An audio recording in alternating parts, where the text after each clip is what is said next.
Meghan Markle has married Prince Harry in a modern and moving service that saw the newlyweds sharing tears, laughter, and a passionate kiss in front of their thousands of adoring guests.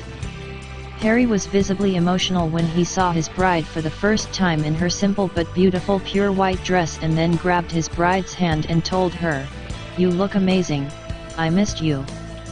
He also said thank you, Pa, after his father Prince Charles walked her down the aisle of St. George's Chapel, Windsor. But the tears turned to laughter when the star made him giggle as they exchanged vows before being pronounced man and wife by the Archbishop of Canterbury Justin Welby in an extraordinarily moving ceremony watched by millions around the world. Celebrity royalty including the Clooneys, the Beckhams, Idris Elba, Elton John, and Oprah Winfrey are among some of the world's biggest stars watching them marry. Britain's royals including the Queen and Prince Philip were also there to support them. The service had a distinctly American feel, with a U.S. bishop delivering a passionate address that appeared to make some royals snigger and a gospel choir filling the chapel with music. But there was also much of the great British pageantry that royal fans around the world love. Outside St. George's Chapel, up to 100,000 fevered well-wishers have gathered in glorious British sunshine and cheered the couple as they started their new married life in the grand Ascot landau carriage. The newlyweds emerged from St. George's Chapel to loud cheers from the crowd. Stopping at the top of the stone steps, the pair shared a kiss to the delight of onlookers. The couple were waved off and watched by members of the royal family as they left in an open-top Ascot landau for a carriage procession through Windsor. Prince George and Princess Charlotte, the oldest children of the Duke and Duchess of Cambridge, did not follow Harry and Meghan as they made their way back up the aisle. Instead, the youngsters held their parents' hands as they made their way out of the chapel. Mike Tyndall was seen rubbing heavily pregnant wife Zara's bump as the congregation waited for Harry and Meghan to sign their register. Mr. and Mrs. Tyndall are expecting their second child. Meghan's mother Doria Ragland smiled at the Prince of Wales and took his hand as they joined the newlyweds in one of the chapel's transepts to privately record their marriage. There was a hush around the chapel as the wedding ceremony began, and the crowds listened intently as the Dean of Windsor, David Connor, started proceedings. The silence was only broken by the rumble of aircraft passing overhead and the odd champagne cork popping. The crowd in Horseshoe Cloister shouted a resounding "We will" as the Archbishop of Canterbury posed the question inside St. George's Chapel as to whether the families and friends of Prince Harry and Meghan would support them in their marriage. Meghan's delicate veil was 5 meters long and made from silk tulle with a trim of hand-embroidered flowers and silk threads and organza, with her 2 page boys carrying the ends as she made her way up the steps. Her hair was up and she wore the glittering Queen Mary's diamond bandeau tiara, loaned to her by the Queen. The presiding bishop of the American Episcopal Church, Bishop Michael Curry, enthusiastically delivered a passionate address about the power of love, but it appeared to make many in the congregation laugh. It is expected to be the biggest royal wedding in Britain since Prince William married Kate in 2011, with more than 21 million UK households set to watch and 23 million expected to tune in from America. Ms. Markle's wedding dress has been designed by the acclaimed British designer, Claire Keller, the first female artistic director at the historic French fashion house Givenchy.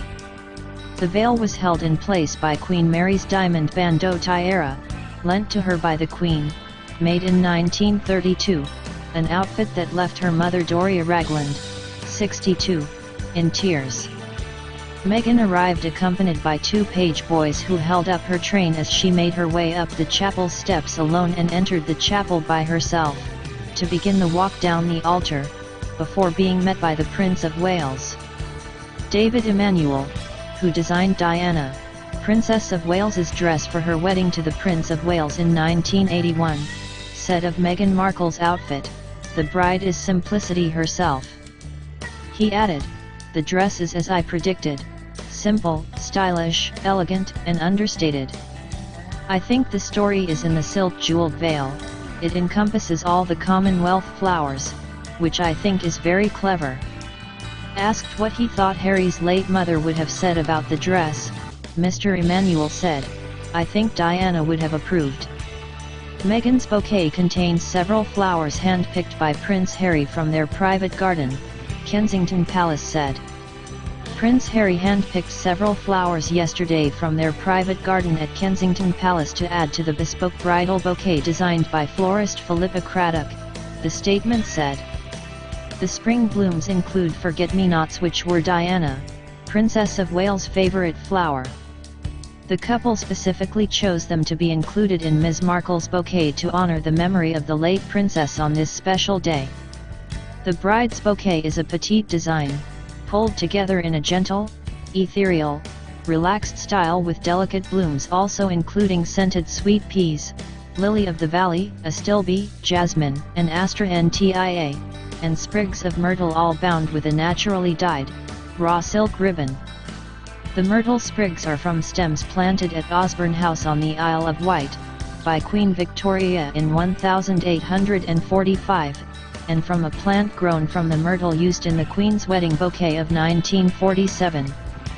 The tradition of carrying myrtle began after Queen Victoria was given a nosegay containing myrtle by Prince Albert's grandmother during a visit to Gothia in Germany.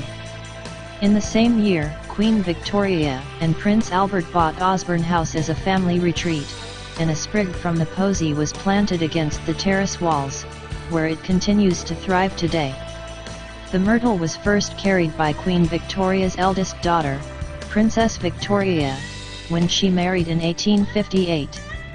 The Most Rev Bishop Michael Curry, the first African-American presiding bishop and primate of the Episcopal Church, gave an address titled "The Power of Love" at the service in St. George's Chapel. He opened his speech with the words of civil rights leader Martin Luther King Jr., who said, "We must discover the power of love, the redemptive power of love. And when we do that, we will be able to make of this old world a new world. Love is the only way." The bishop then added, "There's power in love. Don't underestimate it. Don't even over-sentimentalize. There is power in love." The Episcopal Church is the U.S. offshoot of the Church of England and forms part of the broader Anglican Communion. Meghan was baptized into the Anglican Church, which is headed by Harry's grandmother. Bishop Curry told the service, "There's power in love. Love can help and heal when nothing else can. There's power in love to lift up and liberate when nothing else will."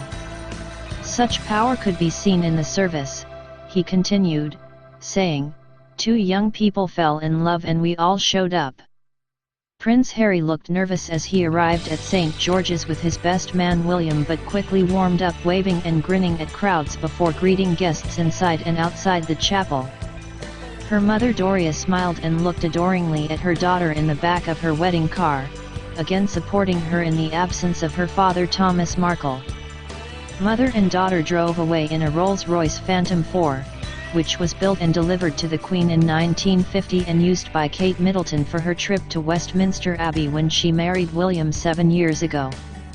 The couple have invited 2,000 guests and have needed more than 3 hours to fill the church with friends, including actor Tom Hardy, Carey Mulligan, tennis player Serena Williams and many of Meghan's Suits CO stars, all there.